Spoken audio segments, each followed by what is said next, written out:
Assalamu alaikum masoya manzan Allah sallallahu alaihi wasallam. Ƙayataccen shirin nan da muka jima muna ba ku labari mai suna na Rasulu wanda za a ke yin sa series wanda za mu ke sake muku shi a shafinmu na Annabin Ake Magana ko kuma na Rasulu Islamic Series TV. Za mu na kawo muku shi duk ranar Litinin domin neman albarkan wannan rana mafi albarka. Ranar Litinin insha Allahu. Ku bi mu ku mana subscribing, ku danna mana alaman ƙararrawa a wannan tasha namu mai suna Annabin Ake Magana da kuma na Rasulu TV. Muna nan akan kowace manhaja TikTok, Instagram, YouTube da sauran duka wani platform.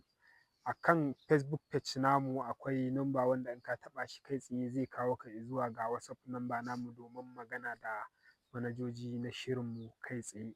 Muna godiya. Allah ya bar mu da manzon Allah.